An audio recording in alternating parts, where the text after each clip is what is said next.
Looking to transform your family game nights? At Perfectly Picked Games, we specialize in family games that bring everyone closer.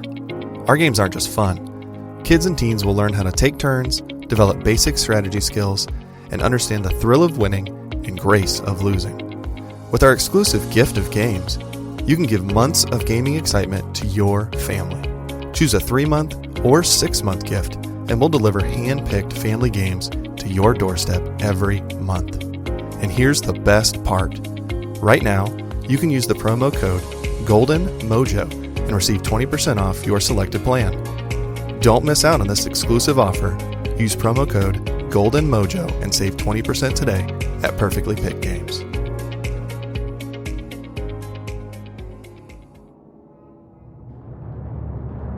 Welcome to the United States of Paranormal Podcast. Sit down and buckle up for an enlightening ride through everything cryptid, creepy, and paranormal.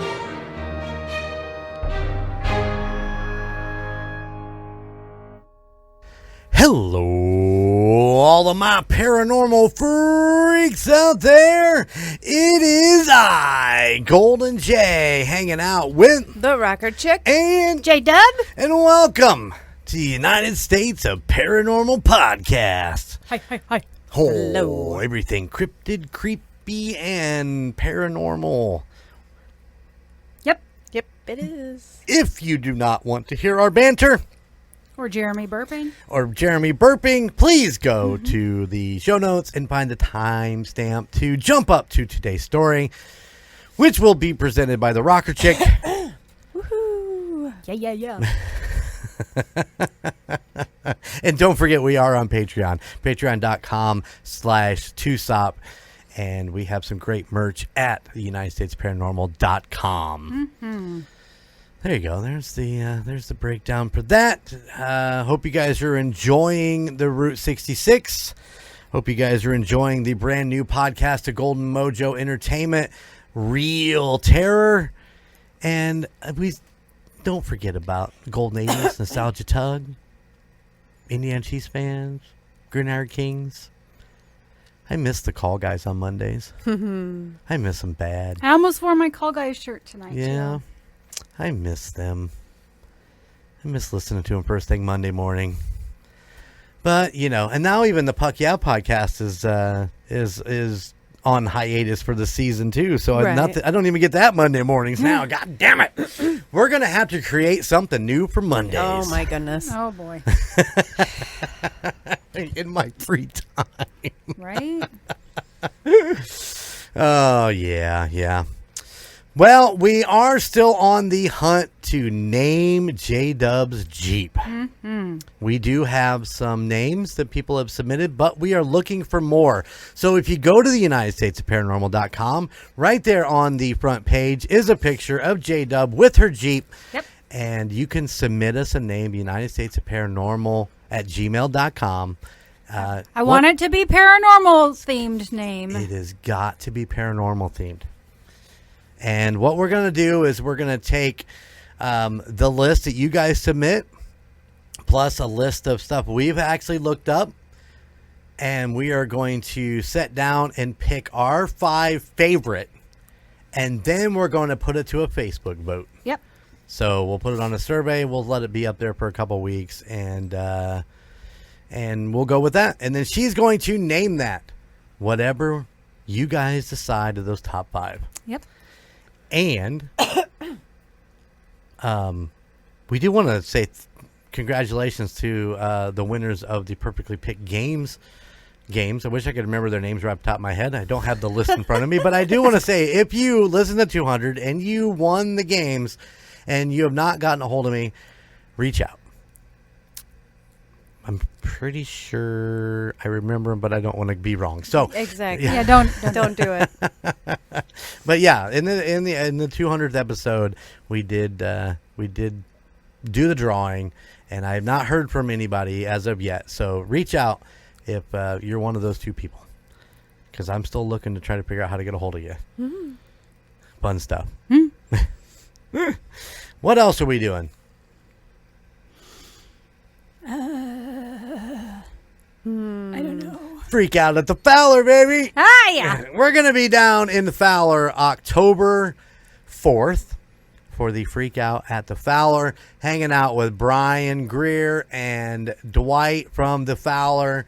And just, we're going to be hanging out. We're going to do a live as soon as I want to. Well, I shouldn't. We're planning on doing a live, but it all is going to base around what our internet connection is there.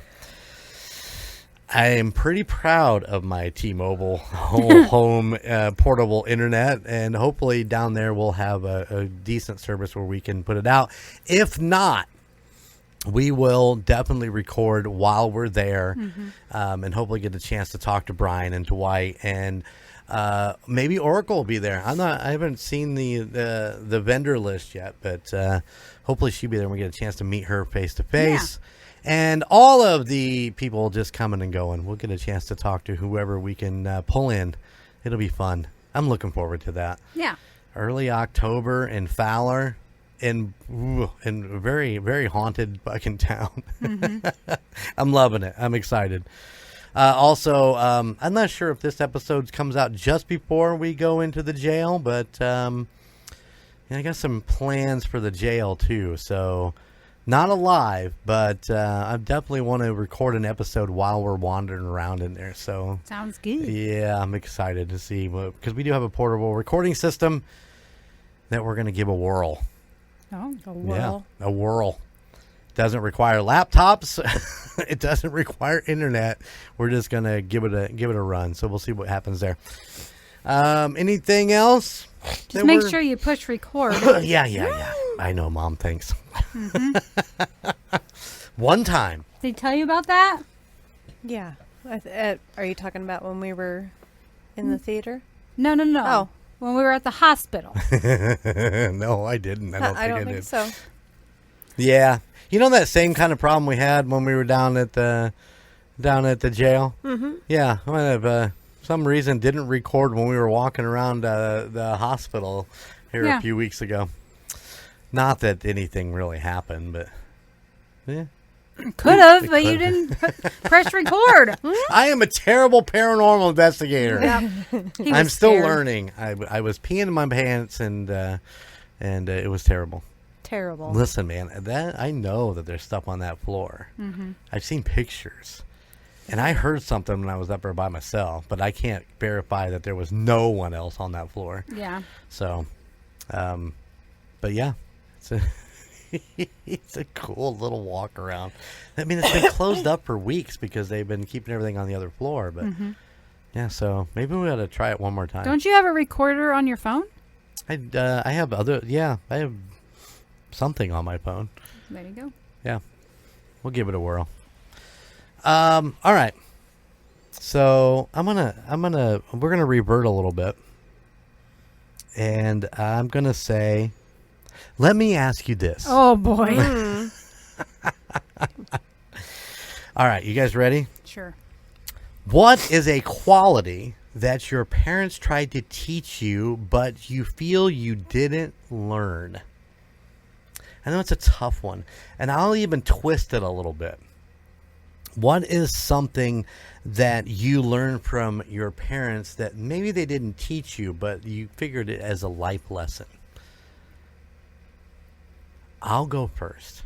Just why I can see by J-Dub's look in her eyes, she's thinking really hard. No, I have it. Okay. Go ahead. Mine, I'm going to use the twist.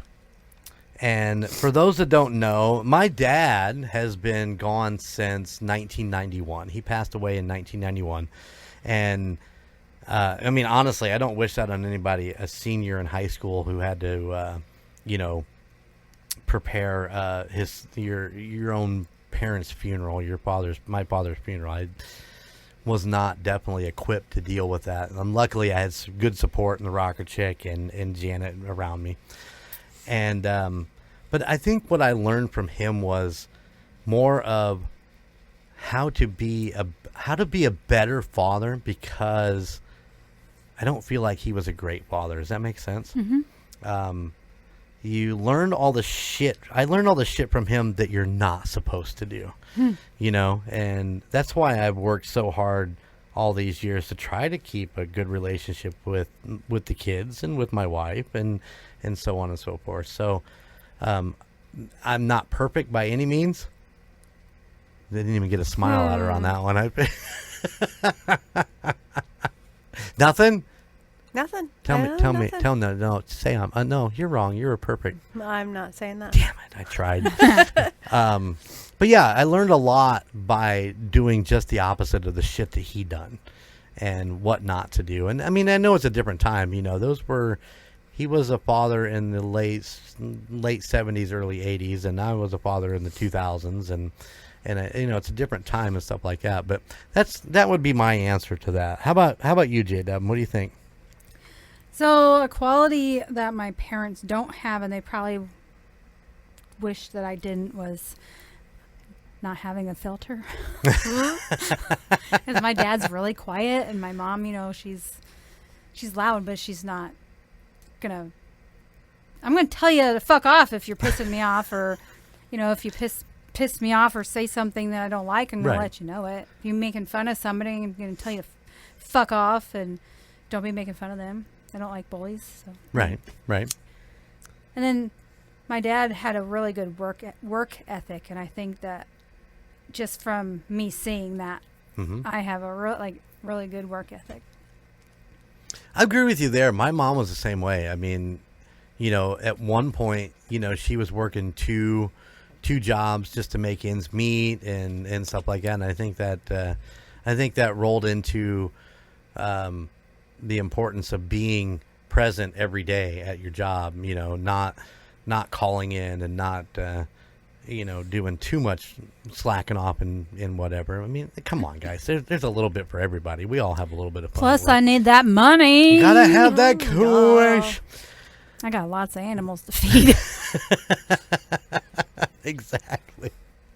I got you know, all this painting and shit today I had to get done, so I had to show up every day. All right, Rocker Chick. You've had time to contemplate this. Yeah. I'm gonna steal part of J-Dub's answer. Is my mom always was working, and her work ethic, I think, was what I got from her. I can totally see that. Definitely not my dad, but my mom, definitely. It's true. Listen, I was thinking about your mom the other day, and how every time we would come over, she was always in motion. There was never a time she was not moving and doing something. You know, she had a job that she went to for 20 some years when she lived up here. I'm not sure what all she did down in Kentucky when they moved down there, but I'm sure she worked at like a supermarket or something for a while, didn't she? Yeah. She actually worked at the hospital with us for a while after the factory that she worked in closed up. Yeah, that's funny that some of those people are all gone too, but I was thinking about it the other day when just how she was constantly mowing the yard. I mean, every fucking day she was mowing the yard. And my sister got that from her. Yeah. She'll never admit it, but I mean, yeah. My sister has a ritual of this is when we mow the yard. We were there one time, and she just got up and went and jumped on the mower. I gotta go mow the yard. That time. That's funny. I mean, my mom worked all my childhood, so I mean, she was a special needs teacher. Right on. And so yeah.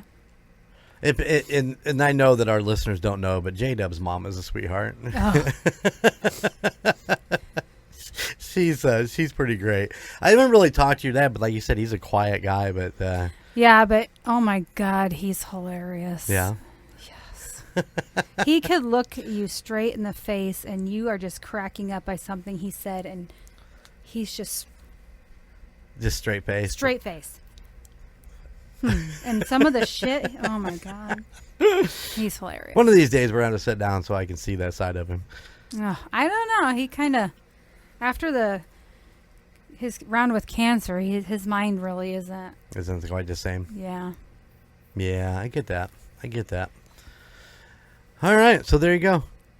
But when he cracks himself up, he's so cute. He has the cutest laugh. I just love them. They're off on a big adventure, right? Mm-hmm. Going to Yellowstone and Mount Rushmore. I mean, it's not Jellystone? Yellowstone. Yellystone. There you go. Yeah. Portuguese. Port what? I can't fucking say that word. Drives me insane. I love it, though. It's fun because I always did want to have a word that I couldn't pronounce. I don't know why. And now what is it? It's Portuguese. Oh, we got it. You got it. Portuguese. Yeah. Portuguese. Portuguese. That's what you get for making fun of me. That's true. We did make fun of you pretty heavy on what was it? Precipitation? I don't even remember what the word was. I don't know. think it was precipitation. No, precipitation. No, I can say that. Somebody's going to put in the comments, this is what it was. This is what it was. Come on. It'll probably be Wonder Bread. Yeah. Oh yeah. All right. Rocker Chic. Collectors, thrifters, and savvy shoppers, listen up. Perfectly Picked Games brings you the best board game and toy deals live every week. Join our Whatnot shows on Tuesdays and Fridays at 8:30 p.m. Eastern for limited time auctions you won't find anywhere else. First timer? Use Golden Mojo to take 10% off your first purchase. Fast deals, fun finds, and big savings on Whatnot.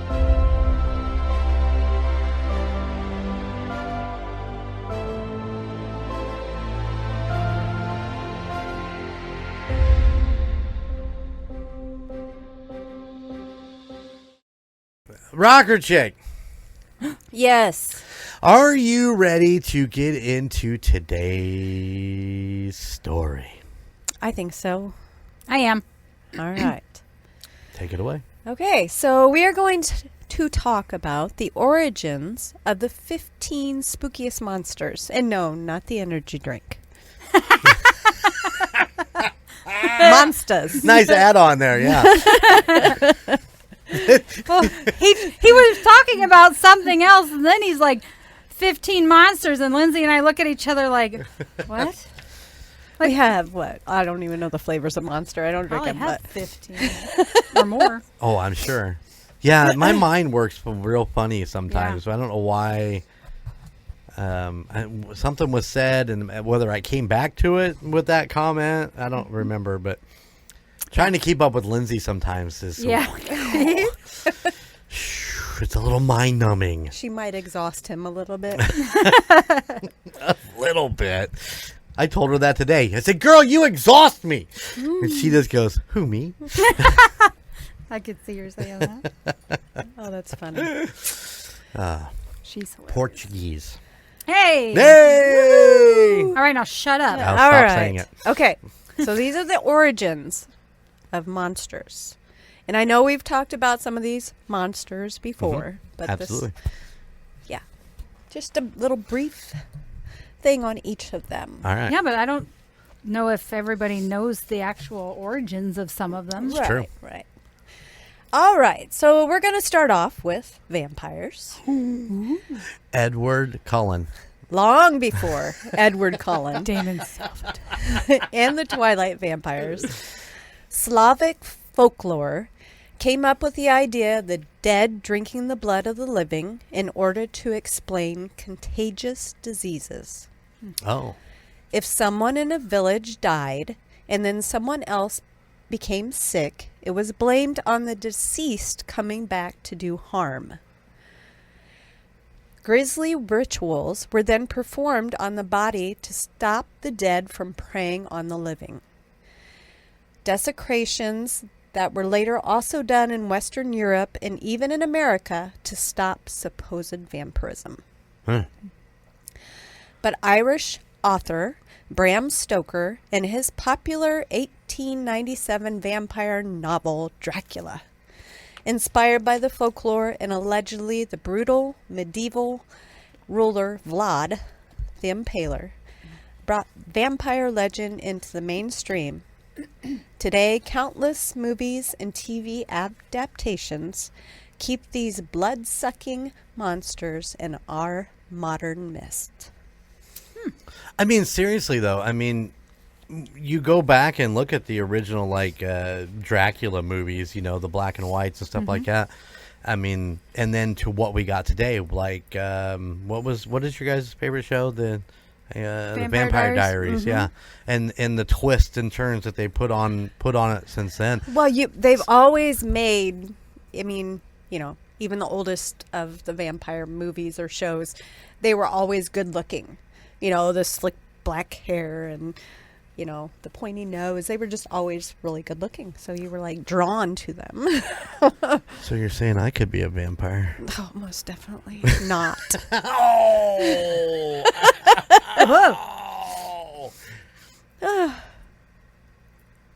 I'm going to cry now.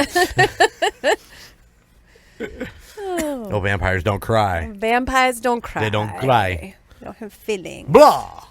Blah, blah, blah.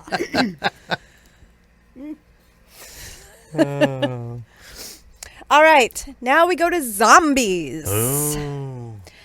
Although modern zombies are not very smart, which makes them easy to kill, their sheer numbers can overpower and then consume the living.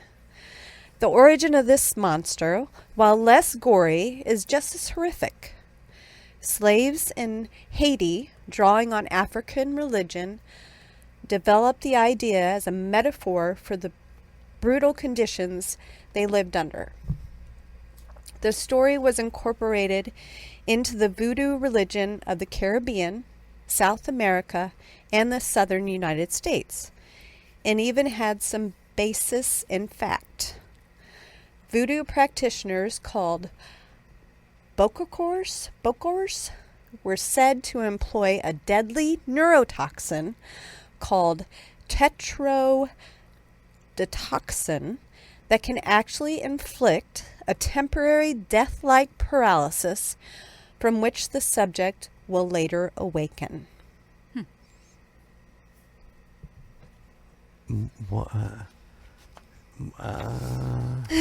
So they were drugging people into almost being zombie-like.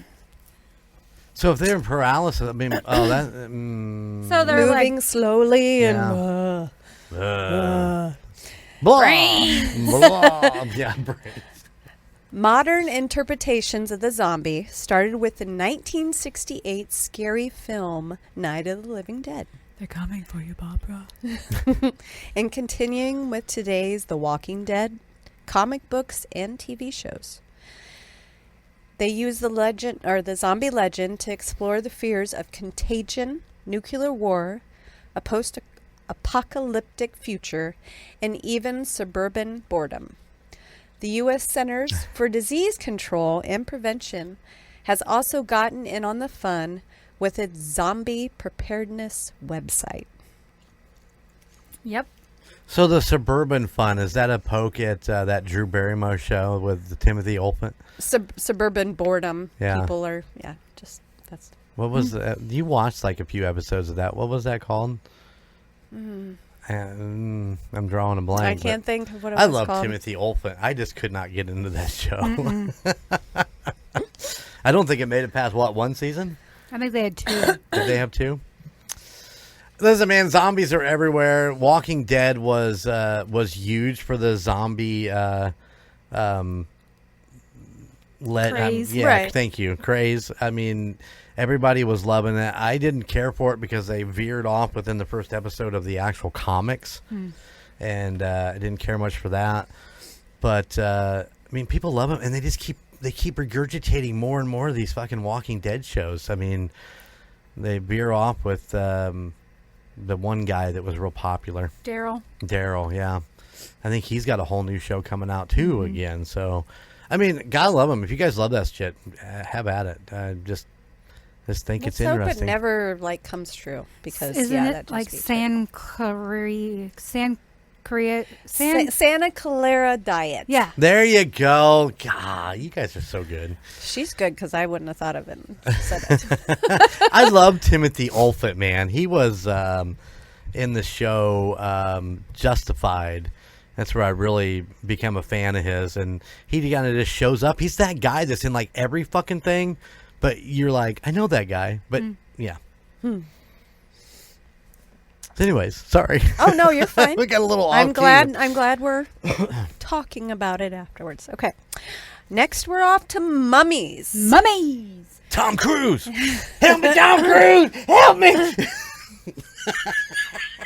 Tom Cruise. Was he in one of them? He was in a later version of The Mummy. What's the first guy? Brandon Fraser. Yeah, that guy, yeah. Yeah. The real true good mummy movies were that was. with Brandon Fraser. The ancient Egyptians preserved bodies and buried them in hidden tombs in the desert, along with all the goods they would need for the afterlife. Mm-hmm. The idea of a mummy's curse, in which misfortune would befall anyone who opened a tomb, gained popularity as the Egyptology craze began in the 19th century, after the Rosetta Stone's discovery unlocked the ancient Egyptian language. One 1912 article from the Washington Post even blamed the sinking of the Titanic on a mummy's curse. Really? Yeah. Interesting. That is interesting. It was the discovery of the undisturbed tomb of King Tutankhamun in 1922 that really gave the curse of the pharaoh life, especially after expedition financier Lord Carnarvon died from blood poisoning a year after the tomb was opened. Hollywood capitalized on this mummy hysterias a decade later with 1932's The Mummy, starring Boris Karloff, and the tale lives on as an example of the perils of human hubris. Listen, man, it'll be interesting to see if Real Terror actually goes back into some of those Older ones. I know that he's planning on doing some stuff with some old black and whites, and that might be a good one for him to throw on his list. But Boris, what was it? Boris Karloff. Karloff, yeah. I love him and Vincent Price. Yeah. Yes. Vincent Price. Woo! Vincent Price and that laugh from the Michael Jackson Just Thriller. the way his voice. It's like yeah. I could listen to him all day. He could read the phone book. John Smith. What was the old show with the little creepy dude? Tales from the Dark Tales Side? from the Crypt? Yeah, Tales from the Crypt. That one always spooked me too. Yeah. I got a chance to years and years and years ago to actually go to King Tut's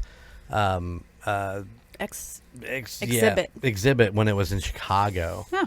And that was one of the most interesting things you could possibly do. Luckily, I got to share that with my mom and the kids. The Rocker Chick was home with my grandmama when we went, but it was something that my mom wanted to do really, really bad. So I took her, and very, very cool thing to see some of those old sarcophagus and the stories and all the things that they would find in there. But yeah, the curse is always something that has lived around, opening those tombs.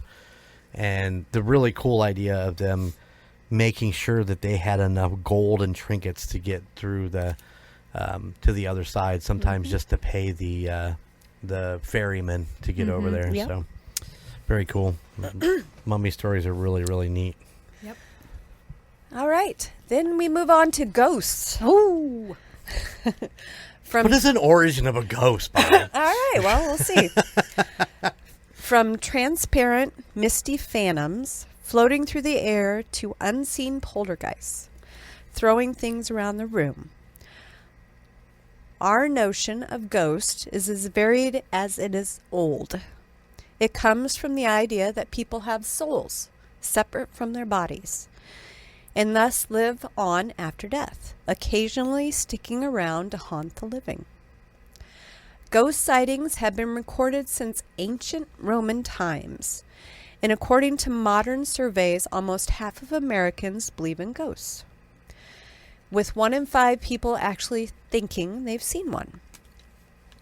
Despite many photographs of alleged ghosts, spooky Ouija board stories, and the popularity of modern ghost hunting shows and tours, no one has yet to definitely prove their existence. Do you think it's more than 50% since the shows and everything have come more popular?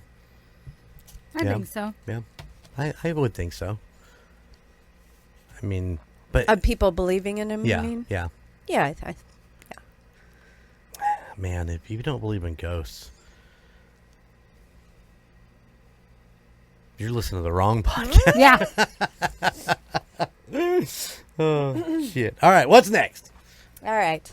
Werewolves. Oh, in my underwear. Oh, God. In your underwear.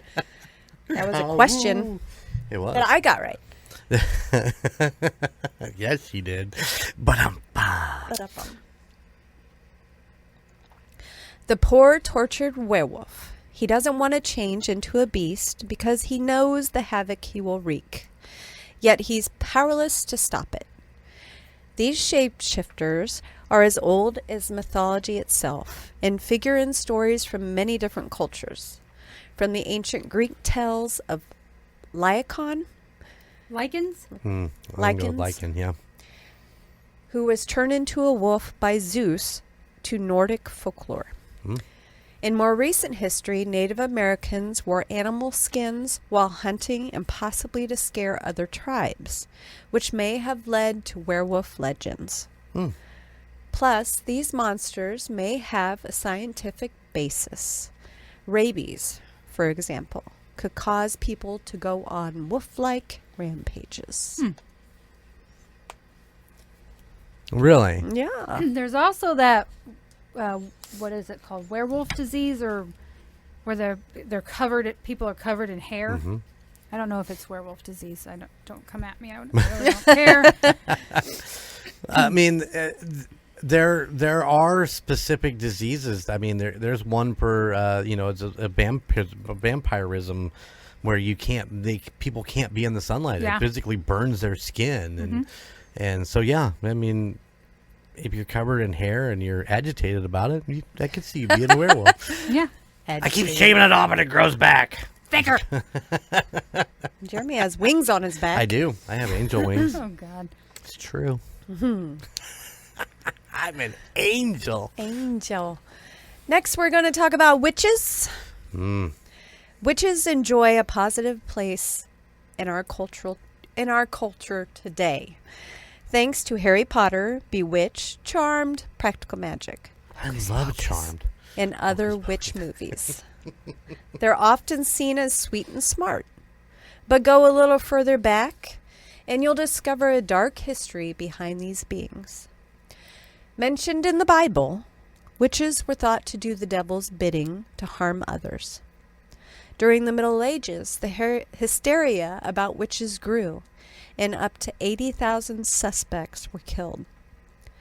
Then the trouble started in America, with the famous Salem witch trials accusing 200 people of witchcraft and leading to the deaths of 20 in 1692 and 1693.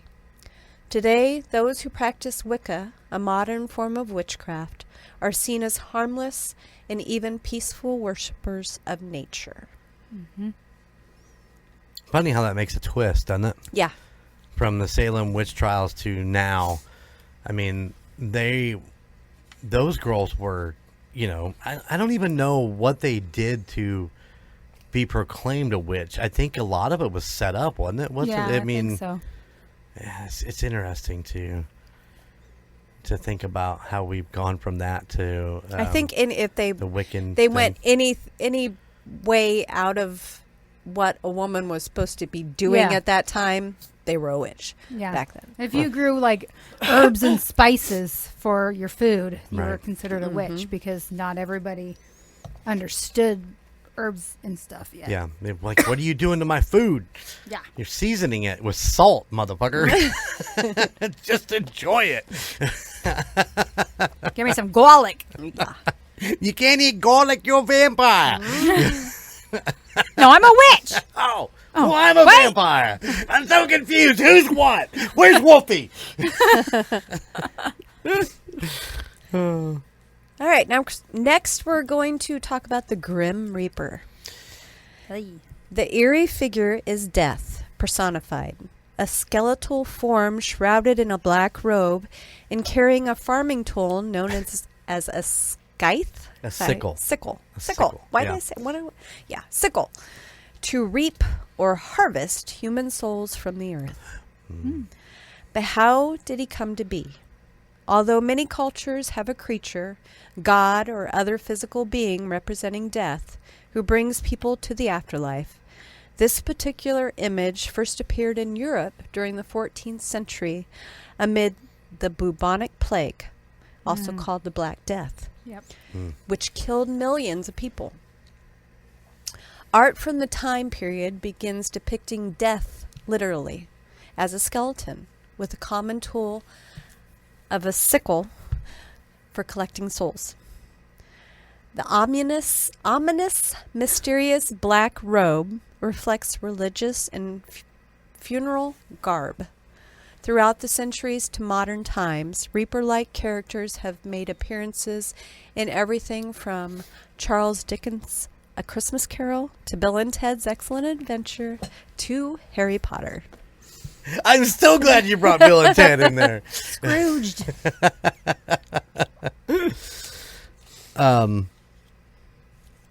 Man, the sickle always just seemed weird for me. I mean, how do you harvest souls with a sickle? I mean, you just kind of flip it around and pull them right out. Yep. Cut them down. Cut them down. Pull it out. Yeah. The Grim Reaper. All right, now we're going to talk about the Headless Horseman. The Headless Horseman appears to be an actual piece of folklore, when in reality it was the creation of an author's mind in 1820, The Legend of Sleepy Hollow. With a pumpkin head. Washington Irving came up with the tale of schoolteacher Ichabod Crane, who had a run-in with the creepy figure and was never heard from again. Lending authenticity, Irving wrote the story as if it had been discovered among the papers of a fictional historian. Irving was probably influenced by German folklore of headless riders that also appear in Irish and Scandinavian mythology. In one historical account tells of a Haitian mercenary being decapitated by a cannonball in the American Revolution. Although the village of Sleepy Hollow is one of the places in America that are said to be cursed, was originally fictional, Irving did stay in and base his tale on a real section of Tarrytown, New York, which was actually renamed Sleepy Hollow, adding legitimacy to the story. Wow. I didn't know that.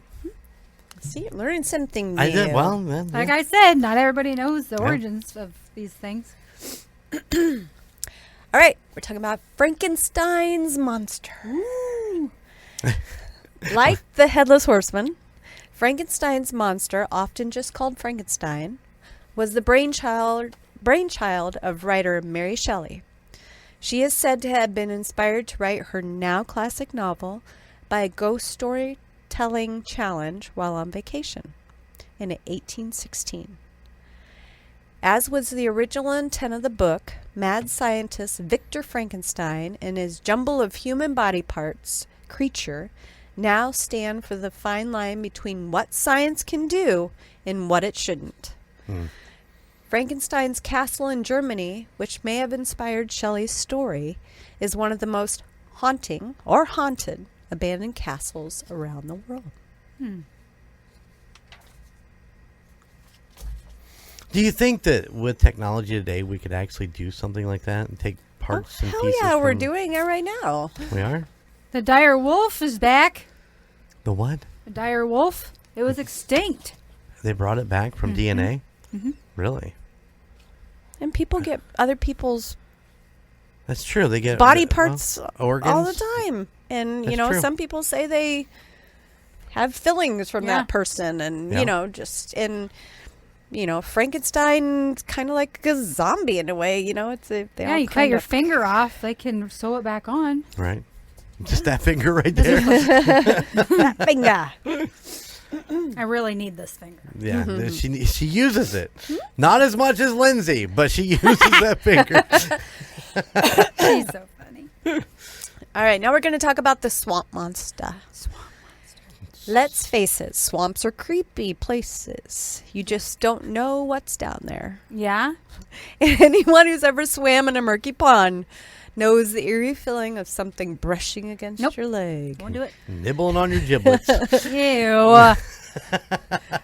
Modern versions of swamp monsters include the DC Comics Swamp Thing and Marvel's Man Thing.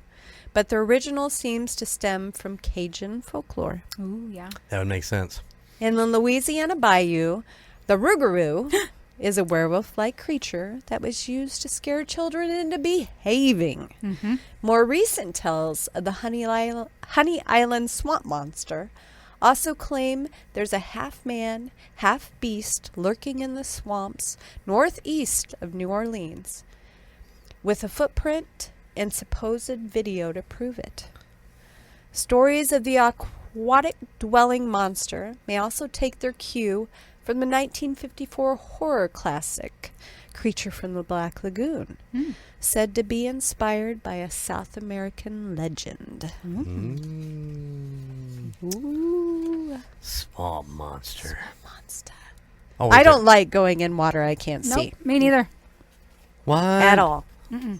Nope. I don't know what you're talking about. I get into where I can't see my feet. Yep, I'm done. we're done. That's why she Fuck likes. that. That's why she likes a little pool out. That's right. Outside of that. It's almost too murky for me. Gotta quit peeing in it.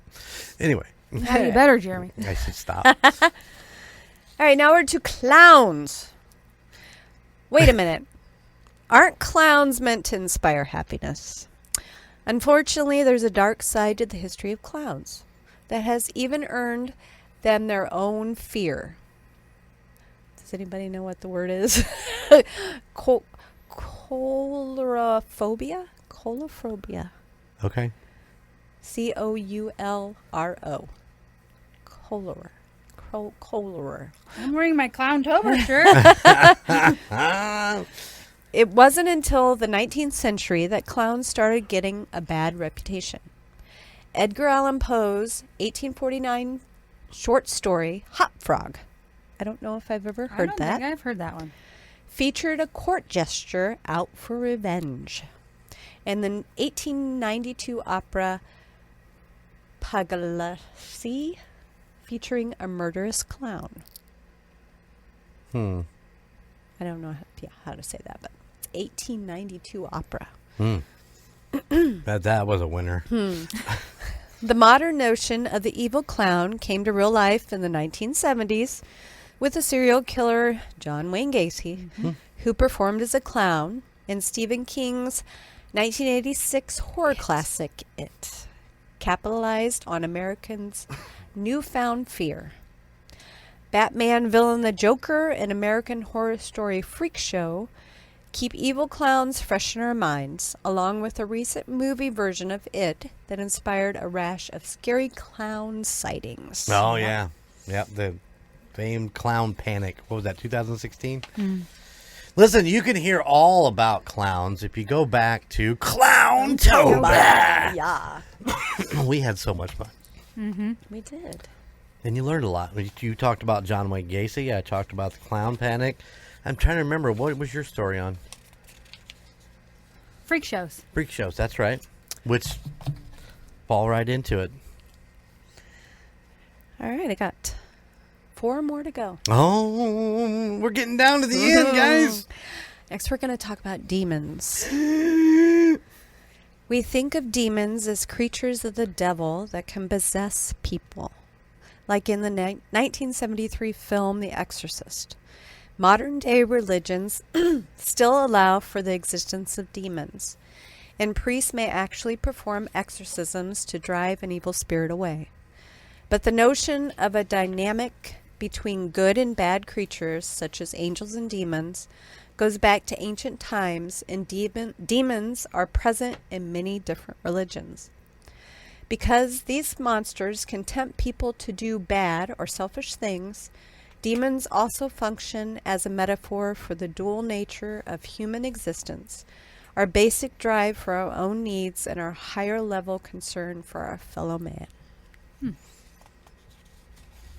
Oh, I got some demons. But I also got angel wings, baby. That's right.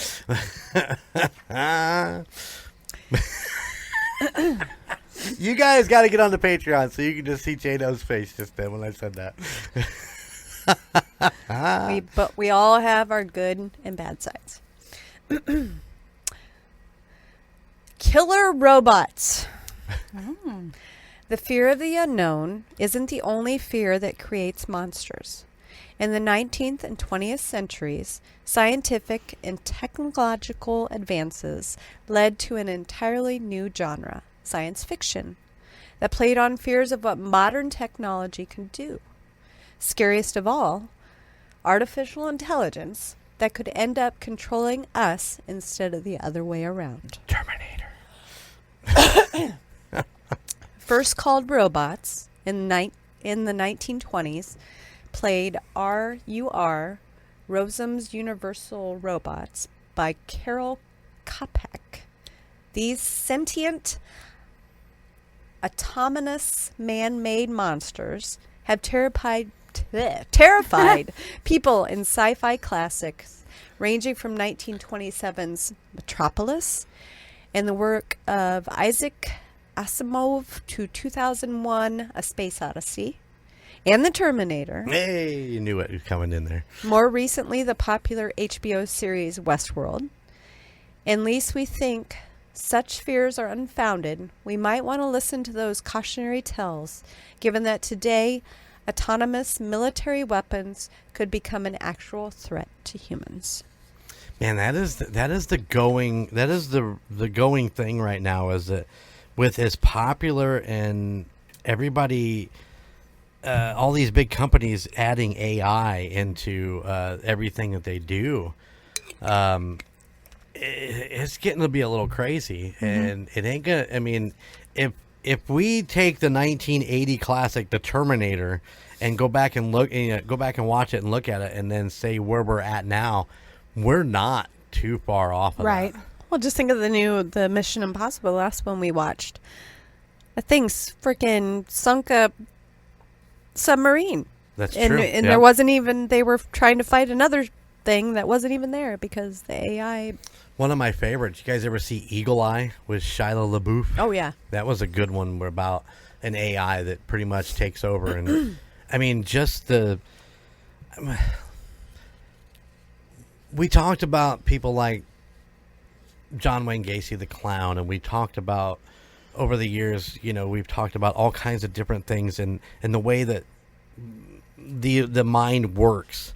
And, we're always looking at the way the Unabomber or whatever. I'm having a hard time kind of putting names in there, but their minds work in so certain ways, and you always wonder about it. It's very precise, and they have actions in which they go through. Your guy from Fox Hollow Farm, he had a system that he went through to get those young men back to his place. Now imagine amplifying that with a computer system that has a fucking program that knows how to fucking maneuver all that shit. We're fucked. I mean, in the long run, we might be in a little bit of trouble if we continue on the route we're going. But It's true. conspiracy theory. Next, we're going to talk about J-Dub's favorite thing. Aliens.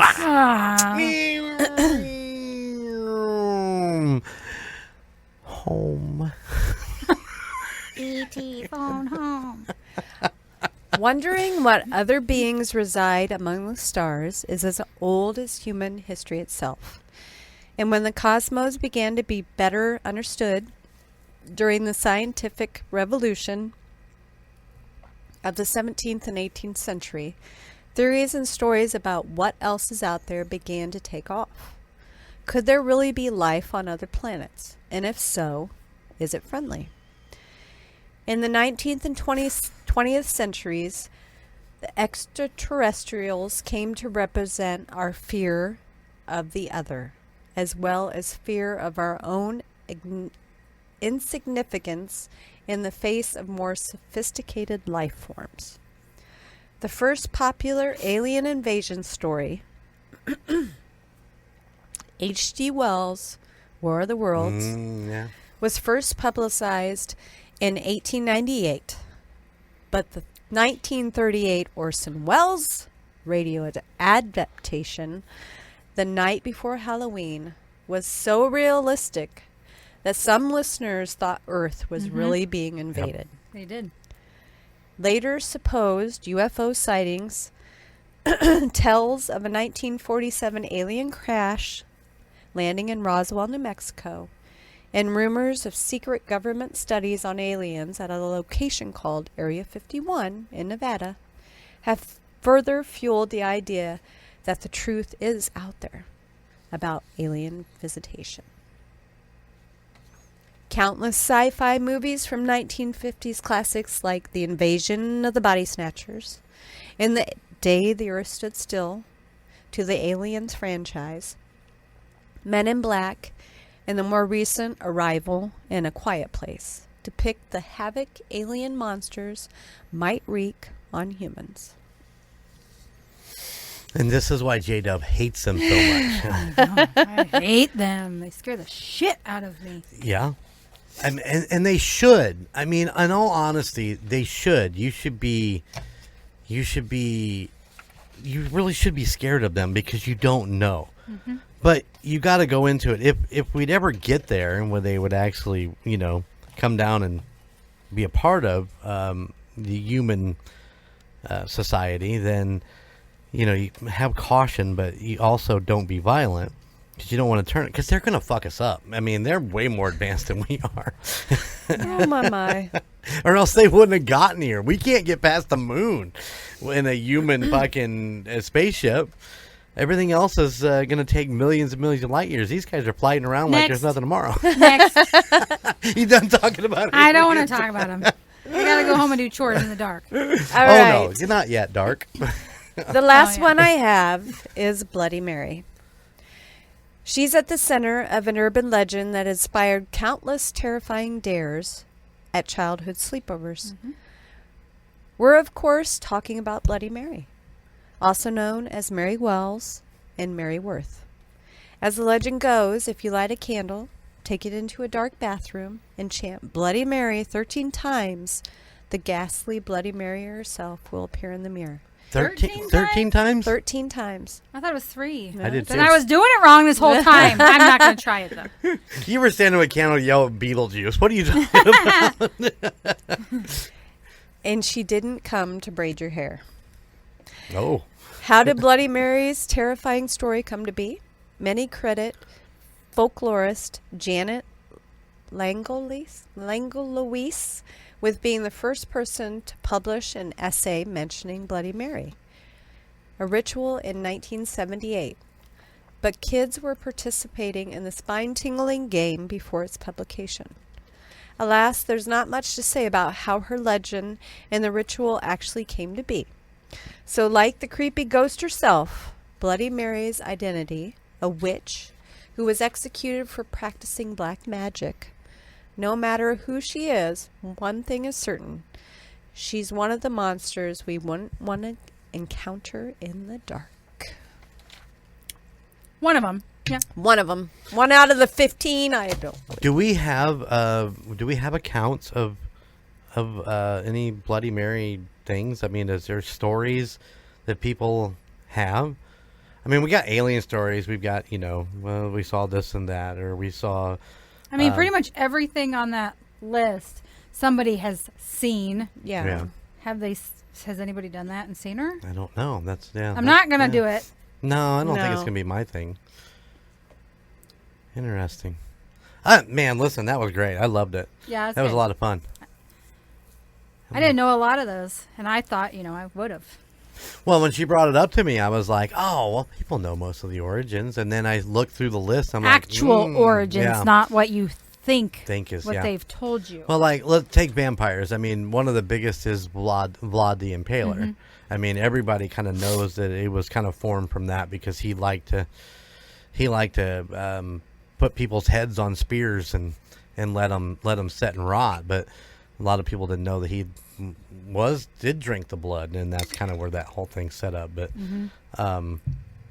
yeah, and then you get into some of these others, and it's like, oh man, that's pretty fucking interesting. Good job, yeah. Rocker Chick. Yay. Good job. Good job.